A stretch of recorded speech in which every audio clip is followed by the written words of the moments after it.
In a twist that I think most of us never really expected, City's weaknesses have seemingly flipped. With the acquisitions in defense and a change in shape, suddenly their defensive record is the best in England, while their offense is misfiring and struggling to create as many chances as they used to. Hey, I'm Adrian and welcome back to Rabona TV. Today, we'll take a look at Man City, a side we haven't done a deep dive on in a while at least, and we'll throw in some snippets of my chat with Steven from Esteemed Kompany, with a K, as well, to give you, the Man City faithful, a voice in this piece. And by the way, if you've just found us for the first time and you haven't subscribed yet, then be sure to do so for more videos like this, live streams, explainers, current events, and so much more.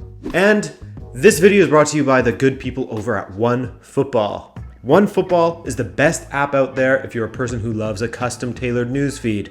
No news that you don't care about, all news that you do care about, thanks to the ability to follow the players, teams, and competitions that matter to you. Plus, you can watch highlights and videos, track matches, play-by-play with their live tickers, read blog posts, and get the fastest breaking news, all on their app, which you can download for free on iOS or Android by using my link in the description below, and in turn, you'll help me out massively. Thank you, OneFootball. We appreciate you greatly, and let's get into it.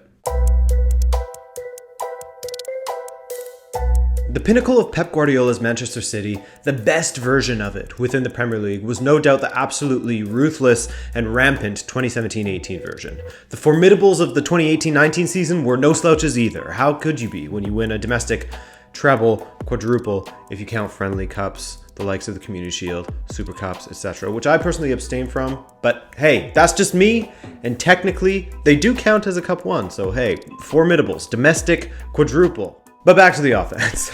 Premier League goals have come easily to Pep Guardiola's side in the past. Even in his first season, in which they finished third, they still managed to score 80 goals. In their record-breaking 2017-18 season, they scored 106, 95 goals in the 2018-19, and last season, when they finished second, they still scored over 102 goals. So what's happening this season? Of course, we have to qualify all of this with the fact that it's just 13 matches into the season, a third, and at any point, City's attack could, in theory, get back to their explosive best. They certainly have the capacity to. So, I thought I'd look into the chances created and big chances missed stats for City. So in every single season under Pep Guardiola, they have led in big chances created. Chances where it is reasonable to assume a goal would come from them.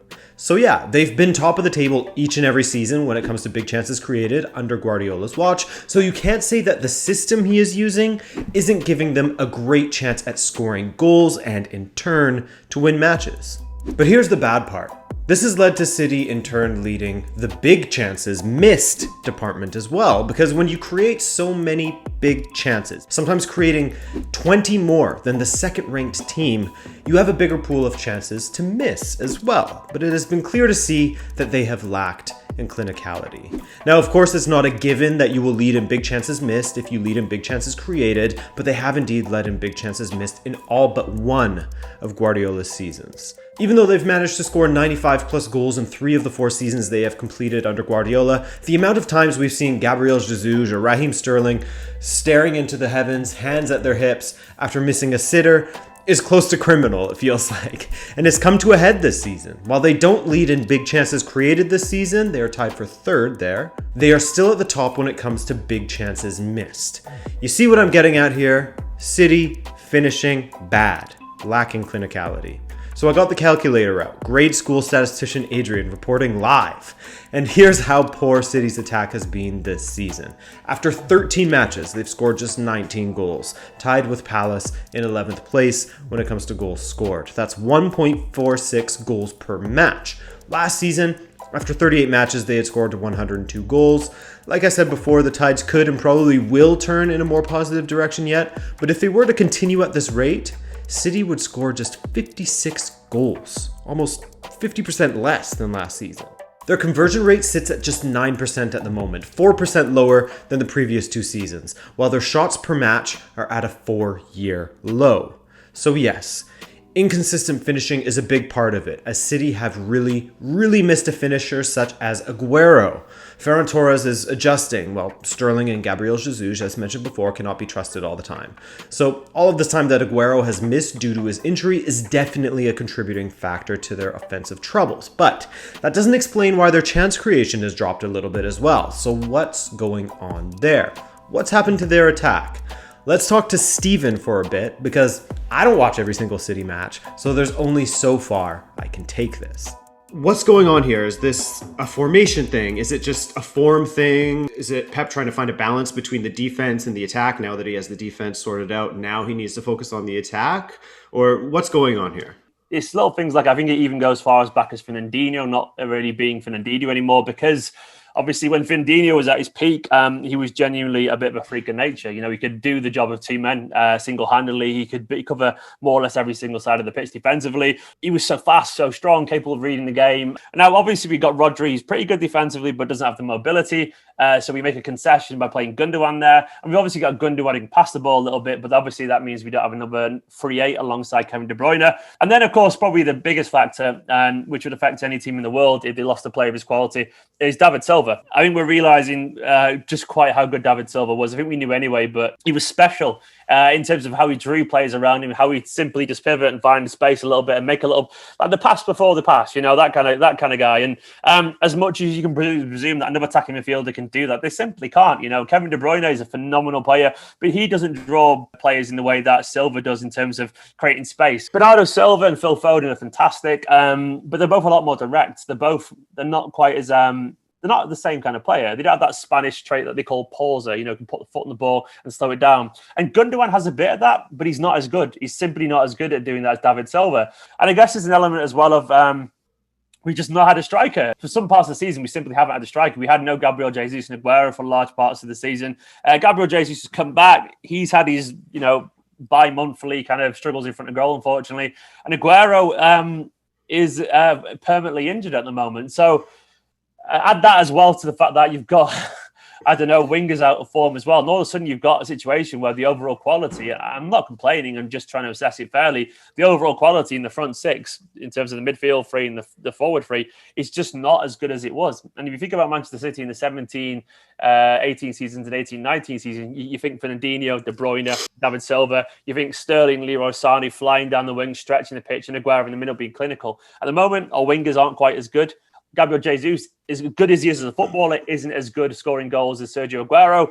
And both of them have had injury problems. And our midfield three is just, we've gone from having three world-class midfielders to, in my opinion, one and two pretty good ones, you know, very good ones. So overall, I think it's an element of time taking its toll on Manchester City, and maybe not having the right tools for the job that Guardiola wants to do. I'm not saying we shouldn't have that, because we spent a lot of money, but I think if Guardiola's going to insist on playing how he does, which I think he will, because he's Guardiola and he doesn't compromise, I don't think we've got the players to pull off this incredibly intricate play style that he wants to.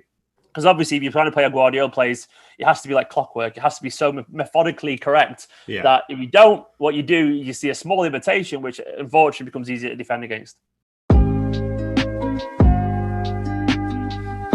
So there are some issues to address in the offense, and perhaps the change in shape has tipped the balance from solid offense all the way in favor of solid defense. But it can't just be the shape, right? Let's examine the other end of the pitch. It's funny because if their defense was struggling as well, City would find themselves in a, for lack of a better word, but a crisis of their own at the moment, given that their offense is dead average in its current state. But their defense, despite playing one less match than most teams, they currently have the best defense in the league with just 12 goals conceded from 13 matches. In that run, they've held on to a clean sheet in nearly 50% of their matches, with 6 to their name, and have in turn seemingly addressed a former problem area for themselves. I mean, let's be real. It's not as if City were hemorrhaging goals in the last few seasons. In fact, their goals against records have been decent, as they've always been there or thereabouts for best defense in the league. But last season, with Kompany leaving and Fernandinho often being forced to play alongside an Otamendi or a Stones, two very much out of form players at the time, the former seemingly perpetually out of form now, City had a major adjustment to make in this offseason. This past summer was a long one, full of rumors of centre-back signings, Koulibaly, Jules Koundé. Those were the main targets, but in the end, Ruben Dias came in, and in my extremely biased opinion, I think he's added some solidity to that back line, not to mention the leadership and organizational qualities he possesses, something that had been lacking since the big Belgian departed. It was believed that Laporte would be the man that Dias would partner, but he has failed to live up to the expectations placed upon him following his excellent 2019-20 season. And then, a much memed man rose to the challenge. Since returning from injury following the 2-0 loss to Tottenham, John Stones has been a mainstay, and the numbers do not lie. City simply do not concede when he's playing. In his last 8 appearances, City have kept a clean sheet, albeit one of which, admittedly, he only featured for 13 minutes. But still, he's looked nothing like the error-prone defender we'll have remembered from the past. He looks calm, assured, and a perfect partner to Ruben Dias. The Dias effect. I'm kidding. I'll stop with the propaganda now. Center back positions, great, much improved from the last season, and we haven't even mentioned Nathan Ake yet, who has also been good. Ederson, still a fantastic keeper, but how do City fans feel about their defense overall? How has it become so good? Last season, you guys weren't exactly poor at defending. You still had the second best defense in the league, I believe, but it feels a lot different this year, for the better. Last season, it always felt like there was a mistake imminent, and perhaps you got rid of Otamendi, so now that threat's no longer there. But what's been the biggest difference for you? Has it been the signing of Ruben Dias? Has it been John Stones coming back to the fore? What's been the biggest change in City's defense? You can't really look past signings, of course. Like Diaz has been absolutely fantastic. He's exceeded my personal expectations. I was excited from him anyway, obviously speaking to you about the player, but I think he's got even better. I can't actually say that confidence, but I mean, I feel like he's been better than most City fans would expect. We thought he was going to be good, but not as consistent. And I mean, I was saying in one of my videos on my channel is that he's almost boring, and I mean that in the best possible way, because we're already used to him just being good. He's been here for barely, I think he signed on September the 30th, so he's been here for nearly 3 whole months now, just under. And obviously you've got to bear in mind, he's a new young lad trying to settle in during a miserable time in Manchester during the pandemic. It's great, it's horrible. Life in Manchester isn't always that exciting anyway, but especially during a pandemic where you can't go out and do anything. He's come in and he's just barely put a foot wrong. He's been so reliable, and we're already used to him there. Like, no one bothers talking about him because we're just so used to it. But I mean that as a positive. We're just used to him being just good. And it's weird having someone that you associate as just reliable. And I guess it was the way that City fans saw Fernandinho so reliable that we just never really talked about him because he did all the tough stuff so easily. And of course, as well, I mean, no one could have really foreseen John Stones' resurrection. He's become absolutely fantastic. I don't know if something's clicked in his head. He had quite a relatively publicly played out some personal issues in terms of relationships, and I think that's been solved now. And I think he's realised as well. I heard rumours that City actually were prepared to accept bids from Spurs from him in the summer, apparently. He doesn't strike me as a naturally confident person, but you can see when John Stones is feeling confident because he looks stronger, he looks sharper, and he just looks like he's going to tell people what to do. In terms of the opposition, he's like, no, I'm going to push you out the way there, and I'm going to have the ball. That John Stones has returned, and obviously it's coincided with City signing Diaz, and Ake looks really reliable as well. Even though he's not playing much, he looks really reliable. And of course, we all know Laporte's very good. And I think all that as well has also coincided with Guardiola being stung so badly against Lyon, like the Lyon, the Champions League games, that I think, if anything, we probably slightly overcompensated and we've gone a little bit more defensive. And we've gone from a team that looked so vulnerable to a team now that just simply rarely concedes goals. Our defensive record is ridiculously good. I mean, obviously it's a little bit frustrating that it's gone so good on one side and so poor on the other, but obviously we've shored up in front of the defence as well in terms of the double pivot as opposed to just, one central midfielder last year, and Rodri couldn't quite have the legs to get everywhere. What about the fullback position? Because that's one that I often was hearing Man City fans sort of, maybe not complaining about, but saying, we have Zinchenko and Mendy at left back. How are we supposed to do well with this? Yeah. Well, Cancelo's been in good form as well. He was a bit underwhelming last season, but he's been a lot better this year. He's not been high quality, but he's definitely been good, And obviously, I mean, I think it makes a difference when you're being organised around by Ruben Dias as opposed to, a 19-year-old Eric Garcia who's still, he's still got some questionable sides to his game because he's only young, or Otamendi. Unfortunately, he was a calamity, and I do think, unfortunately, mistakes, they unsettle defenses, and Fernandinho, as much as I loved him, he was a backup defender for us last season. He was not a natural centre-back. He tried his best, you could tell. But we've gone from having a collection of centre-backs that was really, really poor to all of a sudden loads and loads of focus. I think the full-backs have benefited from that as well. We see so often that a team will bring in just, a more competent goalkeeper. Look at Chelsea, for example, and all of a sudden their defense looks incredible. And I guess the same sort of goes where they're not scared, so they're more confident because of Mendy being there. Chelsea. So it massively impacts. Like if you're confident about your teammates, you concentrate on your own role so much more. And I think that's what we're seeing at City. Okay, so I've kept you for far too long, but I want to ask you one final question here. With this improved defense and a bit more of a blunt attack, would you still say that City is an improved side over last season and they just need to find their shooting boots, or have they regressed? I think we have the capacity to be an improved side. I don't think we can necessarily say we are yet, because if one area gets vastly worse and then one gets really better, you're kind of at square one, really, aren't you? And I think our results and points total have been less than last season so far. So even though I want to say there are signs for improvement and encouragement, I can't pretend things are better currently. But I do think it's a bit of a cliche, but usually if you can keep clean sheets, you've got a chance of winning games, simply because we've got Manchester City and we've got great players going forward. So all it takes for Manchester City is it's a slightly click in front of goal, and we don't even have to be much better in front of goal, just a tiny bit more clinical, a tiny little bit more intelligent, and all of a sudden we've got the best defence in the league, and we're close to our goal output. And things can get very exciting. So when you consider all things, it seems like City could be back to something resembling their best if they could just sort out their attacking deficiencies. A striker would help, that's for sure. And perhaps with a Fernandinho-esque central midfielder, they could go back to playing their 4-3-3 with their attacking swagger, all while not sacrificing the steps they've made in defense. One more adjustment, and Guardiola's side will be back to fighting for the top spot.